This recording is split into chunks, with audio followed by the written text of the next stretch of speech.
কোরআনুল কারীমে আল্লাহ তাআলা বলছে, এই আমি এখন যেই সূরা পড়ছি এই সূরার মধ্যে একটু আগে দিয়ে এই আয়াতটা আছে। আহা, এটা বড় কথা, সাংঘাতিক কথা।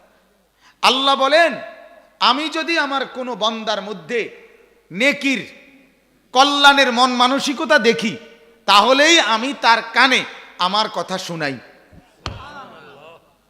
ওয়ালাউ আলিমাল্লাহু ফীহিম খায়রান, আল্লাহ বলেন আমি যদি দেখি তার মধ্যে আসলে সত্যকে গ্রহণ করার, ভালোকে গ্রহণ করার তার মধ্যে মানসিকতা আছে।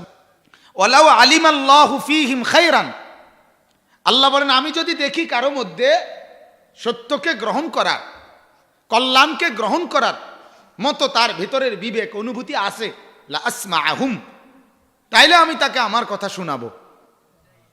এটা দয়া আল্লাহর। বিশ্বাস করেন, আল্লাহর দয়া ছাড়া আল্লাহর কথা শুনতে পায় না, আল্লাহর দয়া ছাড়া।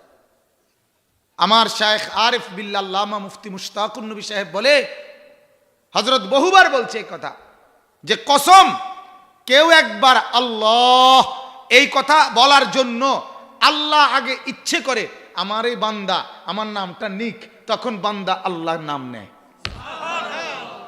বুঝাইতে পারলাম নি কথা? এটা তোমার গায়ের জোরে হবে না, তোমার গায়ের জোরে মালিকের নামও বের হবে না।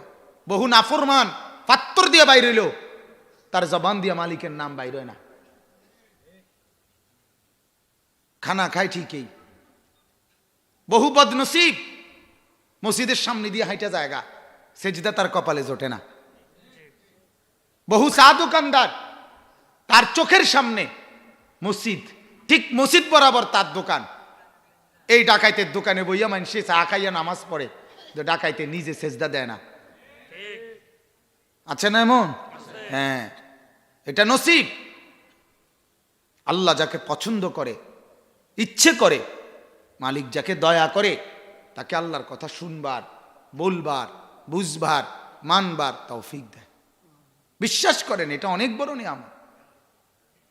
এটা কোরআনের আয়াত, ফামান ইউরিদিল্লাহু আন ইয়াহদিয়াহু ইয়াশরাহ সাদরাহু লিল ইসলাম। আল্লাহ বলেন আমি যাকে সিদ্ধান্ত নেই হেদায়েত দেব, আমি আল্লাহ তার দিল ইসলামের জন্য খুলে দেই। এটা আল্লাহর ফয়সালা হয়। আল্লাহ সিদ্ধান্ত নেয় তারে আমি দিনদার বানাবো, তারে দিনদার বানাবো। উমর রাদিয়াল্লাহু তাআলা আনহু, উনি ফয়সালা নিছে, উনি নবীজির গর্দান নিবে। চোখ লাল, বুকের মধ্যে রাগ, হাতে তলোয়ার। ওনার সিদ্ধান্ত নবীজিকে হত্যা করবে। আল্লাহ বলে আমার সিদ্ধান্ত তোরে হেদায়েত দেবো, আয় আউগা। ঠিক কিনা বলেন না কেন? আল্লাহর সিদ্ধান্ত আরেক রকম। তো মালিক বলে আও, আগাও আগাও, সাই জামা জুমা বদলাইও না, এলো। এই অবস্থাতে রব্বুল আলামিন হেদায়েত দিছে। সুবহানাল্লাহ। ইয়া মুকাল্লিবাল কুলুব সাব্বিত কলবি আলা দীনি। এই দোয়ার মধ্যে ব্যাখ্যায় আছে, নবীজি বলছে প্রতিটা মানুষের কলব, দিল আল্লাহর কুদরতি দুই আঙ্গুলের মাঝে থাকে। ইন্না কুলুবাল ইবাদ বাইনা ইসবাআইনি মিন আসাবিআর রহমান। প্রত্যেকটা মানুষের দিল আল্লাহ তাআলার কুদরতি দুই আঙ্গুলের মাঝে থাকে। ইউকাল্লিবুহু কাইফা ইয়াশা। আল্লাহ যেভাবে ইচ্ছে ওই দিল বদলাইতে পারে। আল্লাহ চাইলে উলট পালট করে দেয়, আল্লাহ তাআলা চাইলে দিল বদলায় দেয়। এই জন্য ওমরের শক্ত দিল, পাষাণ দিল আল্লাহ বদলায় দিছে, তো নরম দিল হয়ে গেছে, নরম দিল। এই জন্য কোরআনুল কারীমে আছে, ওয়ালামু আন্নাল্লাহা ইয়াহুলু বাইনাল মারই ওয়া কলবি। আল্লাহ তাআলা বলেন, ও আমার বান্দা মনে রাখো, তোমার দিলের তামান্না আর আমার ফয়সালা দুই রকম হয়ে যায়। আরেক অর্থ হইল যে তোমার দিলের ইচ্ছা আর আমার দিল বদলানো ভিন্ন হয়ে যায়। তুমি ইচ্ছা করছো একরকম, আমি তোমার ব্যাপারে দিল বদলাই দেই ভিন্ন রকম।